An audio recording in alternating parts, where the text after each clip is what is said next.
最近有朋友跟我说，在台湾呢，结肠直肠癌的发生率非常的高啊，甚至有人说它是世界上最高的。我研究了一下呢，发现啊，这个结肠直肠癌啊，真有一些我意想不到的统计数据。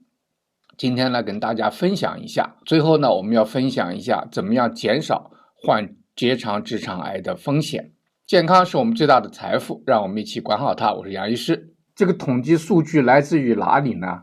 来自于世界癌症研究基金会啊，它是世界卫生组织底下的一个机构。我们来看看结肠直肠癌在全世界到底是个什么样的状况，哪些国家发病率最高，在我们亚洲哪两个国家在这方面问题最大，连我都没有想到。大家现在看到这个屏幕啊，就是我们统计数据的来源啊，我们就来小结一下它这里面的几个主要的数据。第一个数据就是结肠直肠癌在所有的肿瘤的发病率当中，在全世界占第3位，也就是说它是第3个最常见的肿瘤。但是对女性来讲，它的排位是第2名啊，男性排名第3，女性排名第2，总体排名第3。为什么结肠直肠癌在女性会排名很高呢？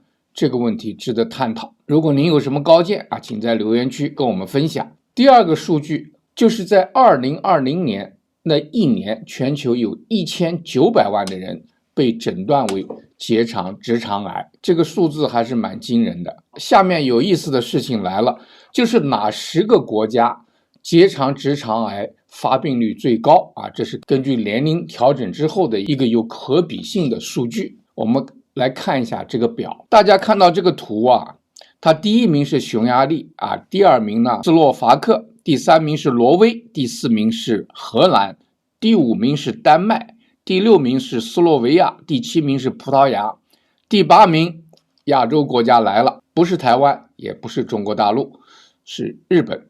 第9名是拉脱维亚，第10名呢是克罗地亚。我们看到啊，这里面有很多呢，过去是东欧的国家啊，还有过去前苏联的一些小国家，但是北欧呢也有几个很发达的国家，丹麦、荷兰、葡萄牙也都榜上有名。为什么东欧和北欧的国家结肠直肠癌的发病率这么高呢？我们值得探索。但是日本榜上提名，排名第8，也让我比较吃惊。那么为什么日本人他的地理位置、生活习惯跟这些东欧和北欧的人有这么大的区别？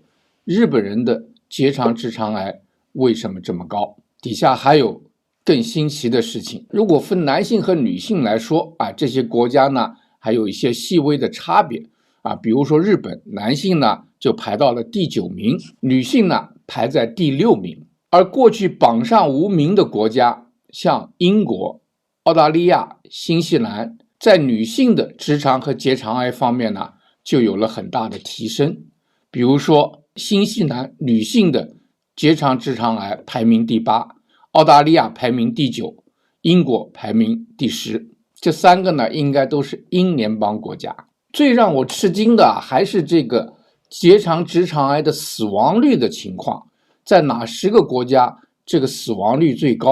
在这些北欧和东欧国家，死亡率最高的啊，排名第1的是斯洛伐克啊，其次呢是匈牙利。日本呢就从这10个当中消失了。换句话说，日本虽然在患结肠直肠癌的比例很高，位居前10名的国家，但是在死亡率方面它这是比较低的，已经跌出了前10名。但是有一个亚洲国家在前10名的发病率，无论是男性和女性，它都榜上无名，结果呢在死亡率方面它却跳了出来。这是哪一个国家呢？你们大家先猜一猜。这个过去啊，在这个榜上无名的国家，在死亡率方面呢跳到前10名的欧洲国家呢，还有保加利亚、罗马尼亚、巴巴多斯、塞比亚和摩多瓦。在男性方面呢，东欧国家波兰跳到了第6位，就是死亡率方面。而在女性方面呢，有2个国家过去没有的，现在跳了出来，一个是古巴，一个是俄国。关于一个亚洲国家啊，在排名头10的男性、女性总体的结肠直肠癌发病率最高的国家的名单里，它都不存在。但是在结肠直肠癌死亡率最高的国家里面，它却跳了出来。这个亚洲国家是谁呢？就是新加坡。大家看到新加坡女性的结肠直肠癌的死亡率排名第4，男性呢榜上无名。总体的结肠直肠癌的死亡率，新加坡排名第6。所以大家跟我一定有同样的疑问。第一，就是为什么日本作为一个相对来讲寿命比较高的国家，生活习惯比较健康的国家，医疗条件比较好的国家，为什么它会有这么高的结肠直肠癌的发病率，居亚洲国家之首？第二个问题，为什么新加坡作为一个很发达的亚洲国家，医疗条件也很好，在它的结肠直肠癌的发病率并不是最高的情况下，它的女性的结肠直肠癌的死亡率却这么高？我希望我们在新加坡和日本的朋友呢，和我们一起来讨论这个问题，给我们一些答案。对我们大家来讲，我们怎么样减少结肠直肠癌的风险呢？我们一个一个来讲。第一个就是增加体育活动会减少结肠直肠癌的风险。第二呢，就是吃全谷物的食物呢，会减少结肠癌的风险。第三呢，就是吃含有比较多的膳食纤维的食物呢，会减少结肠直肠癌的风险。第四呢，就是奶制品会帮助减少结肠直肠癌的风险。第五呢，补充一些钙会减少结肠癌的风险。哪些因素我们要避免呢？因为它增加直肠癌的风险。第一呢，就是少吃红肉，特别是加工过的红肉。第二呢，就是不要喝酒。第三呢，就是要减肥，因为肥胖和超重呢，都会增加结肠直肠癌的风险。比较有趣，它不是我们能掌控的，就是他们发现个头高的人呢，得结肠直肠癌的风险比较大。这很有意思我有一个猜想，但是呢，没有办法去确定。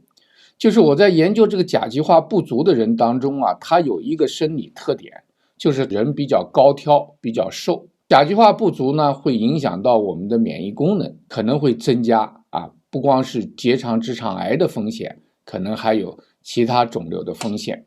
那么因为他有这样一个身体特征嘛，个头比较高所以呢他们就觉得这是一个风险因素。风险因素只是一个相关因素，它并没有一个直接的因果关系。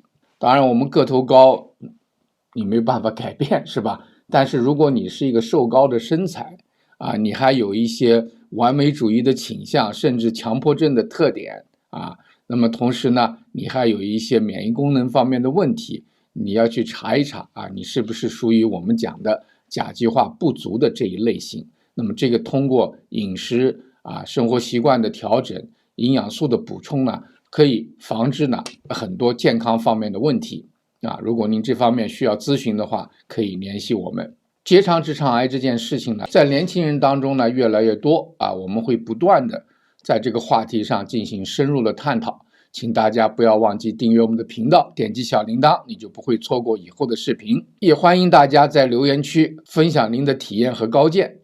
端倪世界，守护健康，我们下次节目再见。